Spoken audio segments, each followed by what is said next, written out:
Bapak, Ibu, saudara-saudara yang dikasihi oleh Tuhan Yesus Kristus, inilah tema kita di dalam Minggu Prapaskah yang kedua, melepas kemelekatan.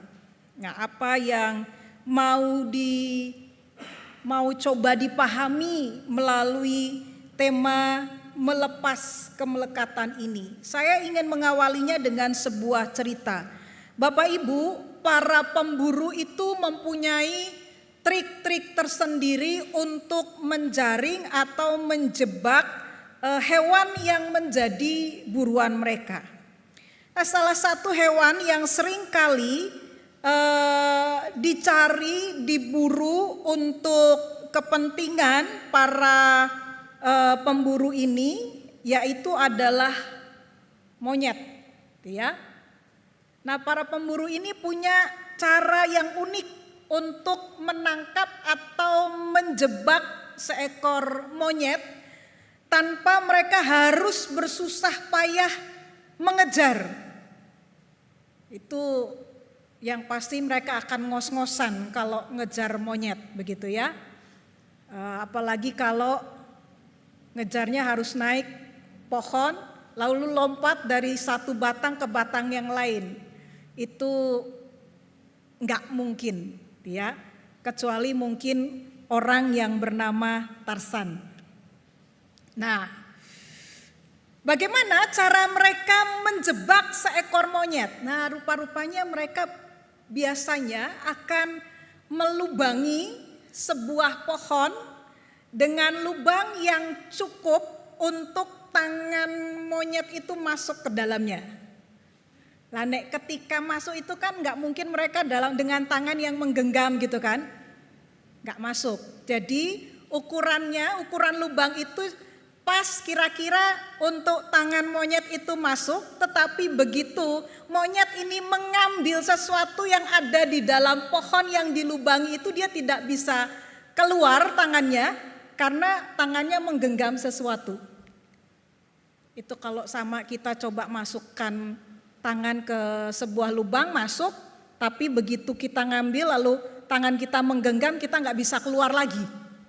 Nah, ternyata itu caranya, dan itu cukup berhasil, gitu ya, menjebak seekor monyet, ya. Entah itu ditaruh buah di dalamnya, di dalam lubang itu, ya, atau kacang, katanya monyet itu senang kacang begitu ya, jadi ditaruh aja di situ. Lalu kemudian, nah kalau dia narik kan dia nggak mungkin lari begitu ya, karena tangannya kesangkut di dalam lubang itu.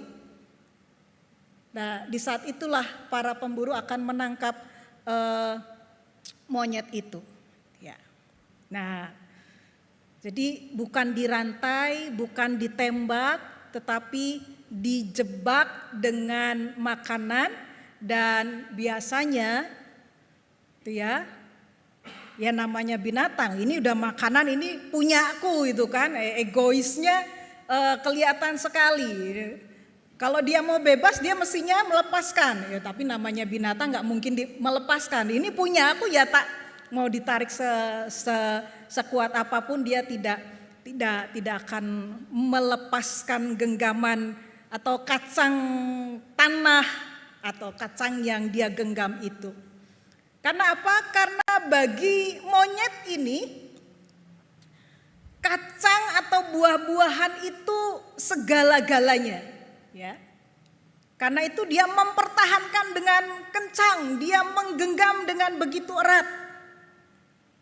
Dan pada akhirnya kebebasannya hilang dan dia berakhir di tangan seorang pemburu. Saudara-saudara yang dikasihi Tuhan Yesus Kristus, seringkali hidup rohani kita persis seperti itu, ya. Kita ingin maju, tetapi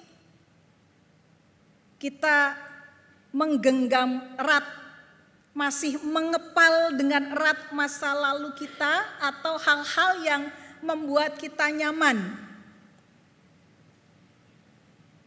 Di Minggu Prapaskah yang kedua ini Tuhan mengundang kita untuk belajar satu hal yang sangat penting, yaitu bagaimana kita belajar untuk melepaskan dari segala sesuatu yang membuat kita melekat kepada apa yang kita genggam itu.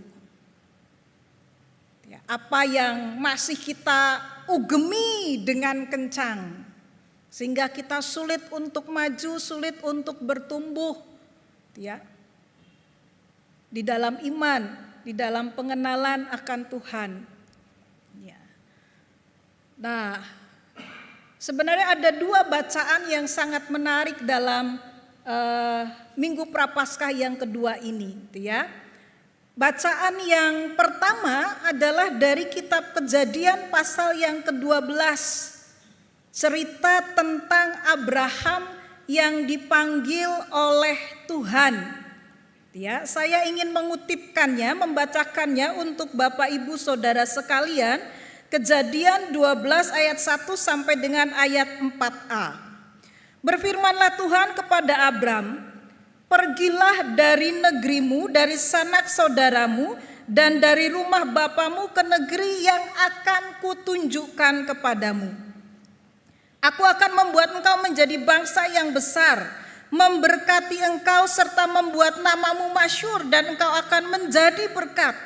Aku akan memberkati orang-orang yang memberkati engkau, dan mengutuk orang-orang yang mengutuk engkau, dan olehmu semua kaum di muka bumi akan mendapat berkat. Lalu pergilah Abram seperti yang difirmankan Tuhan kepadanya, dan Lot pun ikut bersama-sama dengan dia. Bapak Ibu saudara-saudara yang dikasihi oleh Tuhan Yesus Kristus, ini keteladanan yang pertama yang bisa kita lihat dari kisah Abram. Ya. Dia berani melepas identitas dirinya demi janji yang Allah ucapkan kepadanya. Ya, dan memang pemanggilan Tuhan atas Abraham begitu luar biasa. Seolah-olah begitu radikal. Pergilah dari negerimu, dari sanak saudaramu, dan dari rumah ayahmu. Tuhan tidak hanya meminta Abram pindah rumah, tetapi Tuhan meminta Abram melepaskan kemelekatannya pada keamanan dan identitas dirinya. Pergilah dari negerimu, dari kampung halamanmu. Ya. Oh, Abram waktu itu sudah sangat mapan hidupnya. Ya. Enak. Dia berada di safe zone-nya. Ada di zona nyamannya. Kurang apa? Enggak kurang apa-apa. Ia salah satu tokoh yang dihormati, dihargai, disegani, ya, karena keberadaannya, kedudukannya, status sosialnya. Ya. Dia tidak perlu berpikir bagaimana nanti dengan keamananku. Oh, dia sudah sangat aman di kampung halamannya. Ya, dia mendapatkan keamanan secara teritorial. Bukan hanya dari negerinya, dari sanak saudaranya.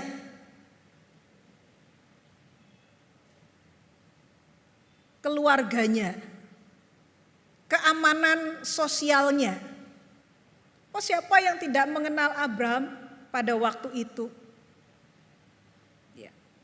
Siapa yang tidak tahu keluarganya dengan segala latar belakangnya? Semua orang tahu pada waktu itu. Pergilah dari negerimu, dari sanak saudaramu. Lah kalau dia pergi meninggalkan sanak saudaranya, lalu misalnya di negeri yang akan dia tuju, dia sudah tahu di sana ada saudaraku, ya dia mungkin akan pergi dengan aman, gak ada pergumulan dan pergulatan batin yang begitu luar biasa. Tapi kan Tuhan beri perintah, pergilah dari negerimu, dari rumah saudaramu, dari rumah ayahmu ke negeri yang akan kutunjukkan kepadamu. Akan, bukan saat itu Abraham kamu pergi ya ke sini. Enggak. Ke negeri yang akan kutunjukkan kepadamu.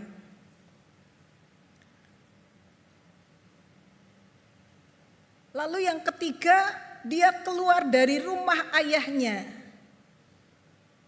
Dia melepaskan keamanan finansialnya. Dia melepaskan warisannya. Dan Abraham mau melakukan itu. Dan itu menjadi poin-poin yang penting. Kenapa penting? Karena kalau Abraham tetap berada di kampung halamannya, gitu ya. Lalu pergilah Abraham, begitu kan, dari tanah kelahirannya. Seperti itu. Meninggalkan, kalau dia tidak meninggalkan kampung halamannya, kalau dia tidak meninggalkan saudara-saudaranya, kalau dia tidak meninggalkan rumah ayahnya, maka apa yang dijanjikan oleh Tuhan tidak mungkin dia terima. Dia tidak akan pernah menjadi bapa segala bangsa. Sarah tidak akan melahirkan keturunan raja-raja di bumi, gitu kan? Itu janji Allah kepada Abram dan juga Sarah.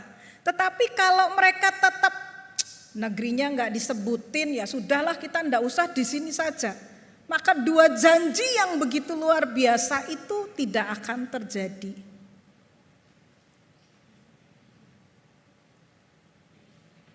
Dan Abram tidak merasa berat, ya bisa jadi berat, tetapi kemudian dia memilih untuk iya terhadap panggilan Tuhan itu. Abram menyadari melepaskan kemelekatan pada kampung halamannya, saudara-saudaranya, jaminan finansialnya itu menjadi titik awal, langkah awal atas perubahan yang terjadi, yang Tuhan rancangkan di dalam diri Abram dan keluarganya. Dan kita tahu di kemudian hari dia disebut sebagai bapa orang percaya. Berabad-abad kemudian, Bapak Ibu Saudara-saudara yang dikasihi oleh Tuhan Yesus Kristus, seorang tokoh yang bernama Nikodemus datang kepada Yesus di kegelapan malam, tidak berani terang-terangan, ya. Nikodemus adalah seorang yang hebat, seorang Farisi dan pengajar Israel. Jadi latar belakangnya sama-sama luar biasa. Tapi dia membawa kemelekatan yang berbeda. Ia melekat pada pengetahuannya sendiri dan juga status sosialnya sebagai pemimpin, sebagai pengajar. Dan dia bersandar pada logikanya. Ketika Yesus berkata ia harus lahir kembali, Nikodemus protes. Loh Tuhan, gimana caranya orang yang sudah setua saya kembali ke dalam rahim ibu saya? Tidak mungkin.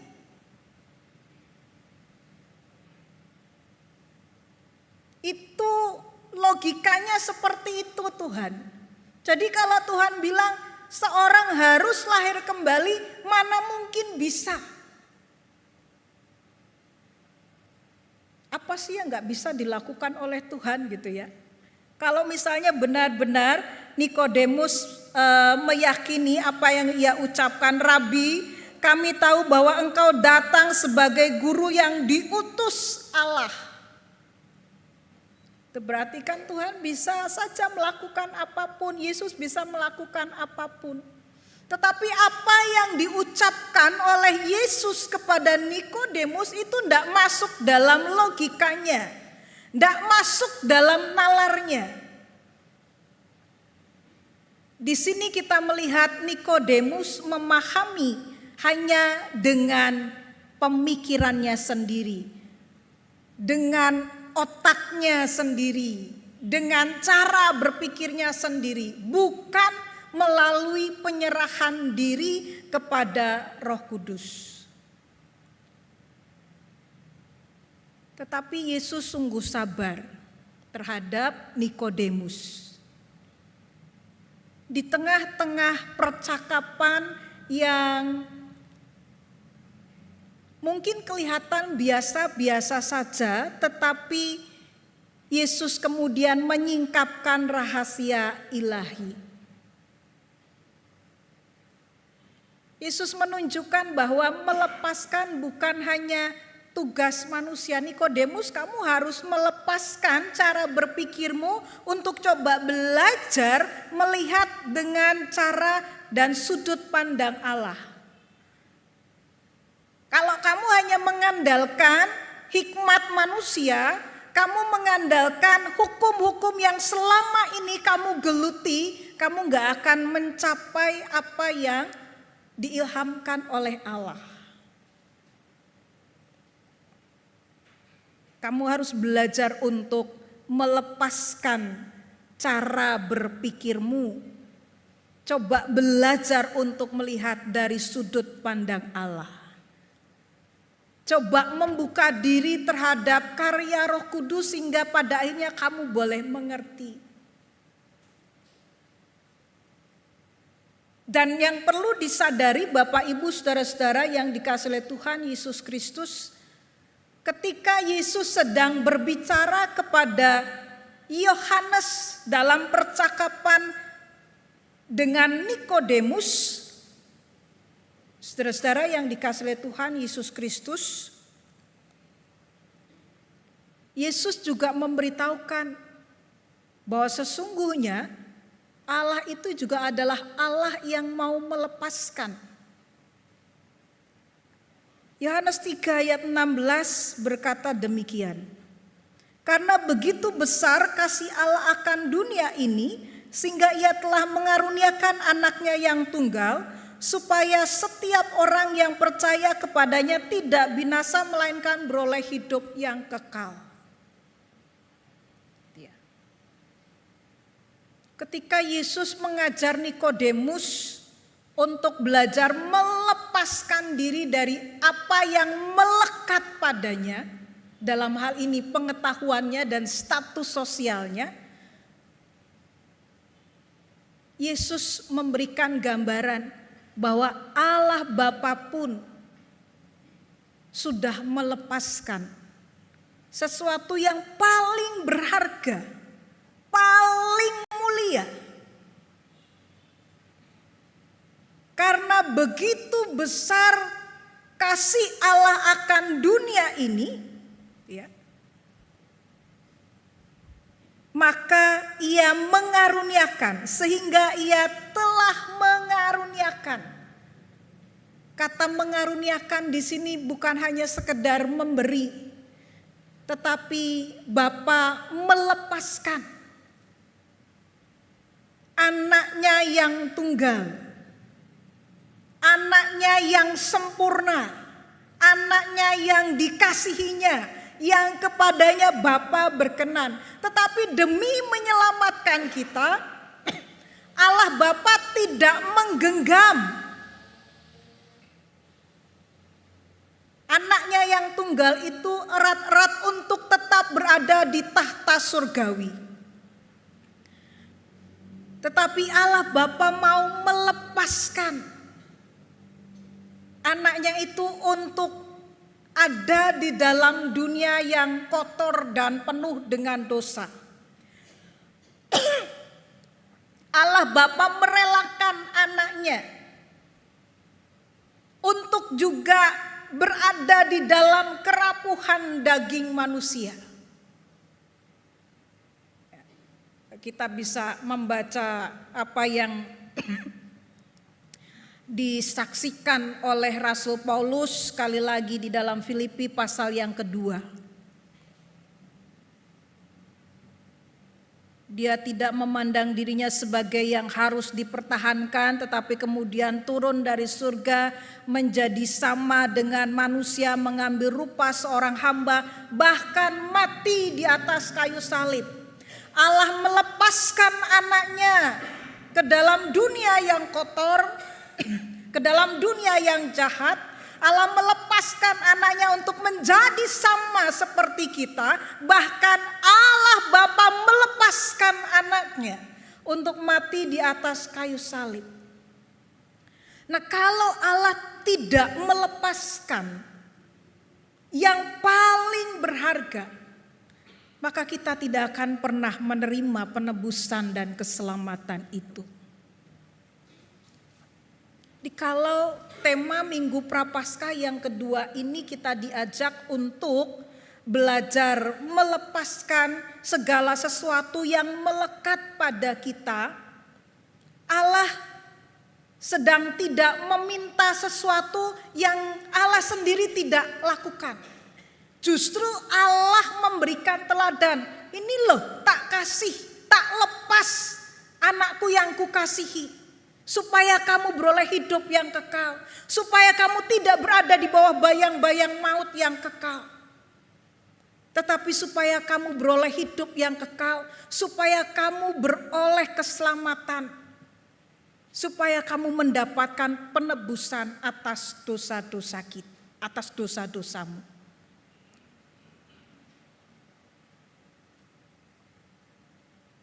Allah melepaskan anaknya Yesus Kristus menjadi sumber keselamatan. Dan kita pun mau belajar untuk melepaskan apa yang selama ini melekat pada diri kita. Yang kita anggap itu paling berharga. Status sosial kita, kedudukan kita, harta benda kita.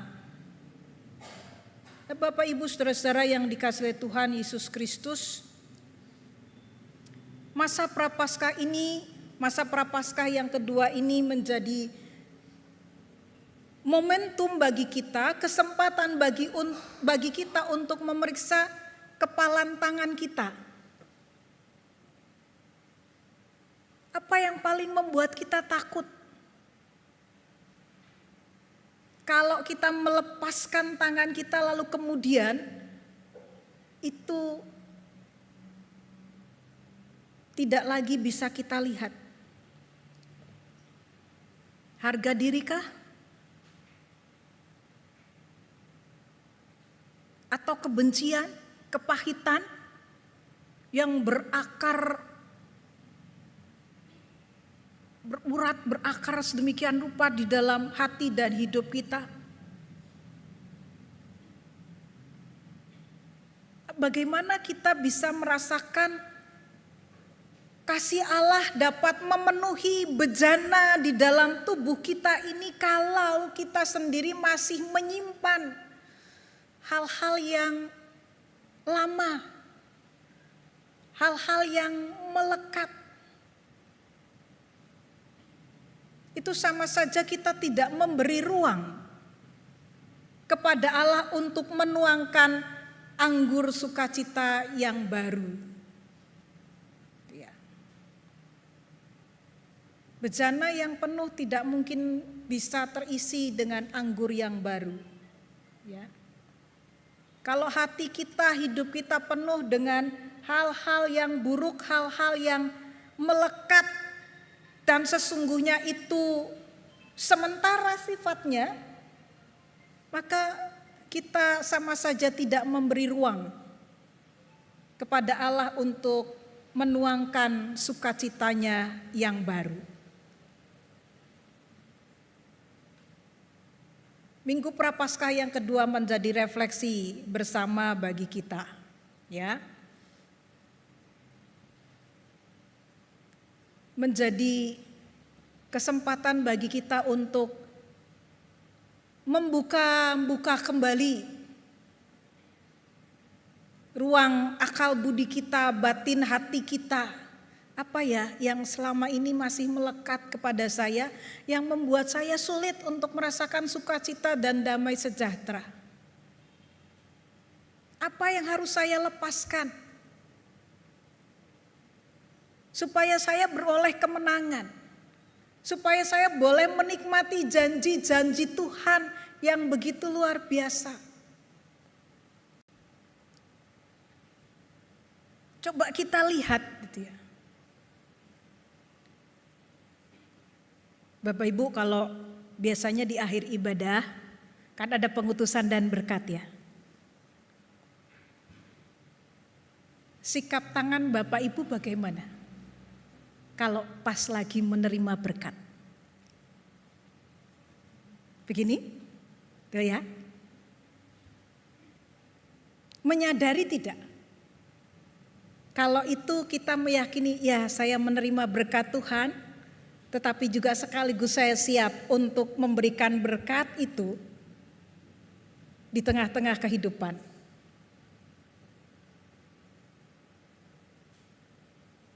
Pikiran menerima berkat dan pikiran siap membagikan berkat itu mana yang dominan? Ketika kita membuka tangan kita, sekarang saudara-saudara arahkanlah hatimu kepada Tuhan, pulanglah dan terimalah berkat Tuhan. Anda begini semua ya, kita begini semua. Tapi kira-kira kita siap enggak? Begitu berkat itu dilayankan lalu terus kemudian tangan kita gimana? Begini? Terima kasih Tuhan untuk berkat-Mu gitu ya. Wis tak genggam dewe. Tak pegang sendiri, tak nikmati sendiri. Ya. Maka ketika kita membuka tangan, Tuhan aku menerima berkat-Mu.